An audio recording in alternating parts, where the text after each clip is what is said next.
Until recent years, general knowledge of the Battle of Fromelles and its horrible cost was limited.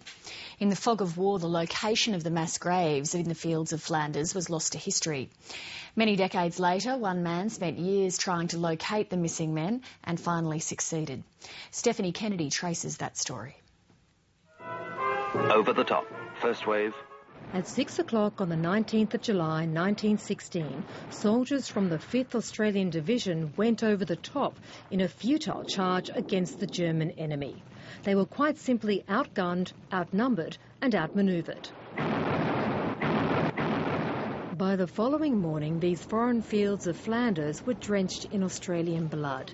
Nearly 2,000 diggers had perished. Another 3,500 were wounded or taken prisoner. But the Battle of Fromelles was soon forgotten, as were the fallen, left in no man's land by British commanders who refused to allow the Australians to recover the bodies of their mates. I'd met survivors of the Battle of Fromelles, and in that sense it became personal to me, and I tried to learn as much as I possibly could about Fromelles. Lambis Inglesos was born in Greece. He came to Australia as an infant and grew up in Melbourne. It was there that he befriended veterans from the Great War, and he first heard about the Battle of Fromelles and the diggers with no known graves. It was high summer, they had to clear their lines, and those Australians who had been killed at or beyond the so-called objective had to have been gathered by the Germans and buried somewhere. He vowed to find the missing.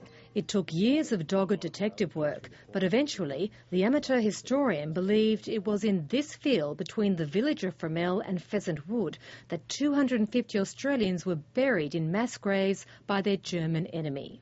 The first part of the evidence was seeking aerial photographs from the Imperial War Museum and looking for anomalies behind the German lines, and the second part was going through the Red Cross wounded and missing files. The most pivotal piece of evidence came from a German archive, and it was dated 2 days after the battle, in which it said, you will prepare ground for 400 soldiers before Pheasant Wood. So we had the German order dated 2 days after the battle, giving the exact location for the burial to take place.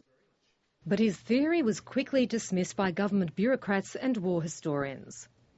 Patrick Lindsay has written a book about the second Battle of Fromelles, the battle to convince the experts that Lambis Inglesos was right. Cavalier was probably the way it was treated at the beginning. He was treated as a bit of a nuisance to start with.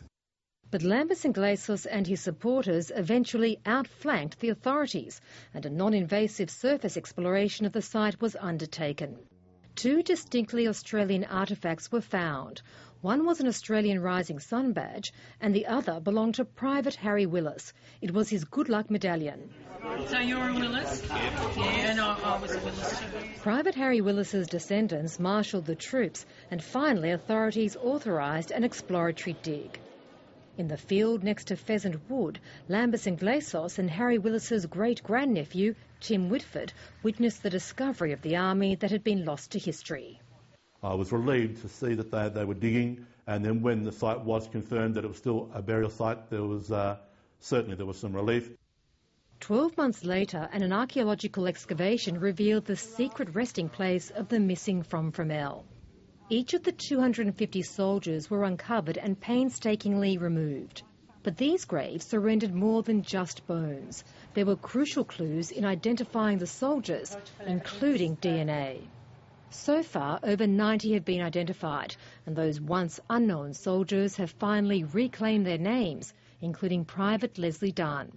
I was always hopeful, and I think my attitude towards that is that if his remains were found, even if they weren't identified, and in a mass grave or something like that, then at least I would know where he was, because until that time I didn't.